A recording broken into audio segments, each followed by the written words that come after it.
Bhadauria, treatment. Anurag Bhadauria, please don't make it personal, please. जी अनुराग भदौरिया, अनुराग बताइए, आपने पीएम का भाषण पूरा सुना होगा, मैं प्रधानमंत्री के भाषण पर ला रहा हूं डिबेट को। आपको लगा कि पिछले 10 साल उन्होंने लाल किले से जैसा भाषण दिया, क्या बिल्कुल वैसा ही भाषण था? क्योंकि हमें बिल्कुल वही मुद्दे दिखाई दिए, वही बॉडी लैंग्वेज, बिल्कुल वही अंदाज। आपको क्या दिखा अनुराग? सबसे पहले हम सभी साथियों को, पूरे देशवासियों को स्वतंत्रता दिवस की बहुत सारी शुभकामनाएं। जहां तक कि स्पीच की बात है, उसके पहले हम कह दें, जिस तरह की तू मैं आज देखने को मिली, ये ठीक नहीं है। क्योंकि हम लोग सब 15 अगस्त के दिन डिबेट करने बैठे हैं, तो कम से कम आज के दिन तो राजनीति नहीं हो तो ज़्यादा अच्छा है। जो चाहे जो भी धर्म हो तुम्हारा, चाहे जो भी वादी हो, अगर आप देश के लिए नहीं जी रहे हो तो अपराधी हो, सीधी सी बात है। जैसा कि महिलाओं पे भी बात हो रही थी, मैं पीएम स्पीच पे आ रहा हूँ, महिलाओं पे बात हो रही थी। महिला चाहे उत्तर प्रदेश की हो, चाहे पश्चिम बंगाल की हो, चाहे बिहार की हो, चाहे देश के किसी कोने की हो, वो हमारी माँ है, बेटी है। उस पर कोई भी उनके साथ अन्याय होता है, हम उसकी निंदा करते हैं, शब्दों में नहीं और बाकी हकीकत में उसकी निंदा कर रहे हैं। लेकिन जब बेटियां बांट दी जाती हैं, जब मणिपुर में बात होगी तो चुप्पी साध जाएगी सरकार। अभी के हाल की घटना बता दूं आपको, हम मुजफ्फरनगर में, ये ज़्यादा दूर नहीं है, यहाँ बुलंदशहर में बच्ची, दलित बच्ची के साथ अन्याय हुआ, कोई आवाज़ कहीं से नहीं आई। फिरोजाबाद में बच्ची के दलित एक महिला के साथ अन्याय हुआ, कहीं कोई आवाज़ नहीं आई। बिहार के मुजफ्फरनगर में एक महिला के साथ अन्याय हुआ, कहीं कोई आवाज़ नहीं आई।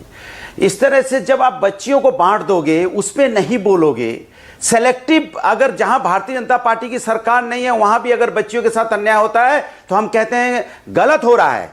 लेकिन जहां भारतीय जनता पार्टी की सरकार है वहां बच्चियों के साथ अन्याय हो रहा है तो भी गलत हो रहा है। मतलब भारतीय जनता पार्टी सेलेक्टिव हो जाएगी बच्चियों के मामले में, महिलाओं के मामले में।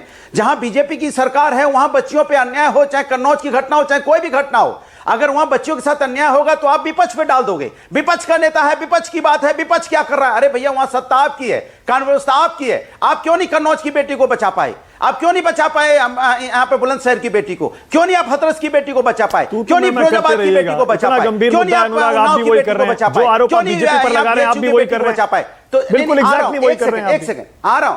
नहीं, बीजेपी में नहीं, मैं तो बोल रहा हूं ना, नहीं एग्जैक्ट नहीं कर रहा हूं, मैं आ रहा हूं। मैंने कहा जहां बीजेपी की सरकार, वहां तो माने कि आपसे गलती हो रही है। जहां आपकी सरकार नहीं है वहां सत्ता पक्ष जिम्मेदार, जहां आपकी सरकार है वहां विपक्ष जिम्मेदार। ये तो नहीं चलेगा ना। अब हम प्रधानमंत्री जी के भाषण पे बोलते हैं। प्रधानमंत्री जी का भाषण मैं 11 साल से सुन रहा हूं, वही परिवारवाद, वही भ्रष्टाचार, वही गुणगान बीजेपी का।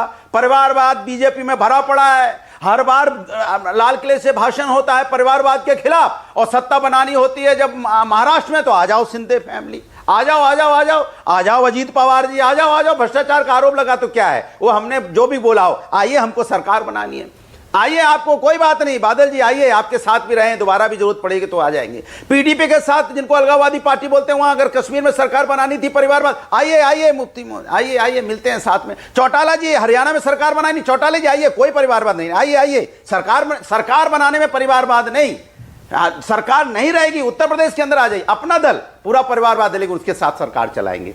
यहां पे जैसे निषाद पार्टी परिवारवाद सरकार चलाएंगे। सोचो आप, इस तरह की राजभर की पार्टी उनके साथ परिवारवाद पर हम पता नहीं कितने वर्षों से बहस कर रहे हैं। परिवारवाद पर आप भी 10 एग्जाम्पल गिना देंगे, वो भी 20 गिना देंगे। रुकिए ना, मेरी बात तो सुनिए, मैं क्या कह रहा हूं। मैं आपसे ये कह रहा हूं, आप जो ये कह रहे थे ना, बीजेपी की सरकार नहीं रही, एनडीए की आ गई, अब ये कमजोर सरकार, बैसाखी वाली सरकार, जो बड़े बड़े मुद्दे थे वो पीछे चले जाएंगे। प्रधानमंत्री ने आज सारे मुद्दों का जिक्र किया, बिल्कुल वही फ्लेवर था भाषण में।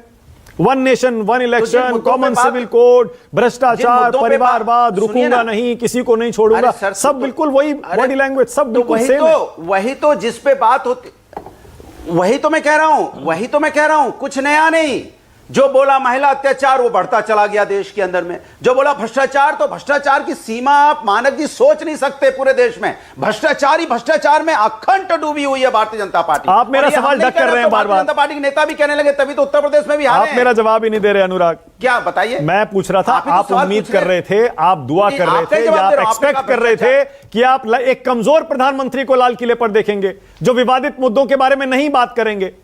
पर सारे मुद्दे उठाए उन्होंने, हर मुद्दे पर खुलकर बोले।